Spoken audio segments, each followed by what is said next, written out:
बहुत समय पहले की बात है। एक छोटा सा गांव था, घने जंगलों के बीच बसा हुआ, जहां शाम होते ही रहस्यमयी सन्नाटा छा जाता था। उस गांव में लोग एक पुरानी हवेली से डरते थे। कहते थे, उस हवेली में किसी शापित आत्मा का वास है। कोई वहां जाता नहीं था, पर कोई यह नहीं जानता था कि उस आत्मा की कहानी क्या है। एक दिन गांव में एक युवक आया। नाम था अर्जुन। साधारण कपड़े, सिर पर कपड़ा बांधे, शांत चेहरा और आंखों में एक अजीब सी गहराई। उसने गांव के मंदिर में डेरा जमाया। मंदिर के पुजारी ने उससे पूछा, बेटा कौन हो, कहाँ से आए हो?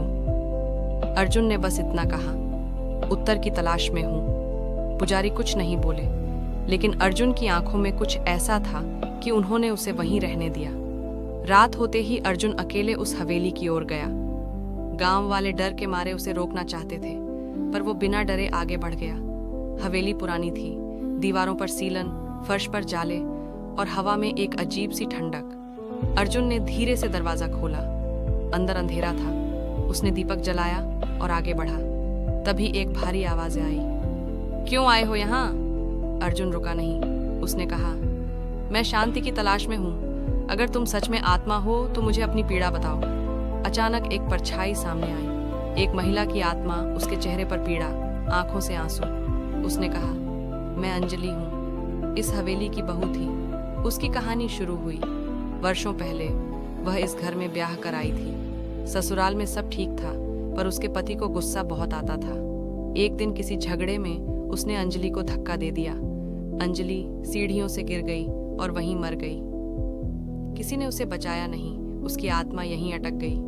मरने के बाद उसका अंतिम संस्कार भी ठीक से नहीं हुआ। उसके शरीर को छुपा दिया गया। वो अधूरी, अपवित्र आत्मा बन गई। अर्जुन ने पूछा, तुम्हें मुक्ति कैसे मिलेगी? आत्मा ने कहा, मेरी हड्डियां अब भी हवेली के तहखाने में हैं। उन्हें विधि अनुसार गंगा में विसर्जित करो और मेरे पति को मेरे किए अपराध की सजा दिलवाओ, तब मुझे शांति मिलेगी।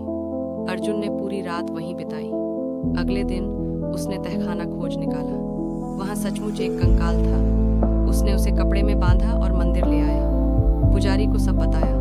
पुजारी ने मंत्रों के साथ विधिपूर्वक हड्डियों को शुद्ध किया और कहा, अब इन्हें गंगा ले जाना होगा। अर्जुन हड्डियों को लेकर गंगा गया। यात्रा लंबी थी, लेकिन हर मोड़ पर उसे अजीब अनुभव होते। कभी कोई अंजलि की आवाज सुनाई देती, कभी रास्ते में फूलों की खुशबू आती, मानो आत्मा उसके साथ चल रही हो। गंगा के किनारे पहुंचकर उसने मंत्रों के साथ विसर्जन किया। अचानक आकाश साफ हुआ, बादल हटे और एक शांत प्रकाश उस पर पड़ा। अर्जुन की आंखों से आंसू निकल पड़े। वह समझ गया कि अंजलि को मुक्ति मिल गई। लेकिन अभी एक काम बाकी था, अंजलि के पति को उसके कर्मों का फल दिलाना। अर्जुन गांव लौटा, लोगों को इकट्ठा किया और सबको हवेली की सच्चाई बताई। एक बुजुर्ग महिला ने कहा, मैं जानती थी कि कुछ गलत हुआ है, पर कभी कहने की हिम्मत नहीं हुई। सबने मिलकर उस आदमी को गांव की पंचायत में बुलाया। पहले तो वह झूठ बोलता रहा, पर अर्जुन के प्रश्नों और गांव वालों के दबाव में टूट गया। उसने अपना गुनाह कबूल किया। पंचायत ने फैसला किया कि वह आदमी अब गांव के मंदिर की सेवा करेगा और हर दिन अंजलि की आत्मा की शांति के लिए प्रार्थना करेगा। यही उसका प्रायश्चित होगा। वह आदमी रो पड़ा, कहा, मैंने पाप किया है, अब जीवन भर सेवा ही मेरी सजा है। अर्जुन ने एक आखिरी बार हवेली को देखा। अब वहां की हवा भारी नहीं थी, दीवारों से सीलन हट चुकी थी और एक सुकून सा महसूस हो रहा था, जैसे अंजलि अब वहां नहीं है, उसकी आत्मा मुक्त हो चुकी है। वह मंदिर लौटा। पुजारी ने कहा, बेटा अब तू कहाँ जाएगा? अर्जुन ने मुस्कुराकर कहा, जहां भी किसी आत्मा को शांति चाहिए वहां। रात के समय मंदिर की घंटियां बजीं। अर्जुन ध्यान में बैठा था।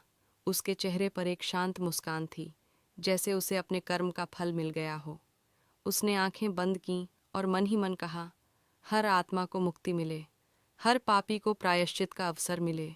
यही सच्चा धर्म है। कहानी यहीं समाप्त होती है, लेकिन अर्जुन की यात्रा अभी जारी है। कहीं और, किसी और गांव में, किसी और आत्मा की मुक्ति की राह देख रहा होगा अर्जुन, भक्ति, कर्म और सत्य के रास्ते पर चलता हुआ।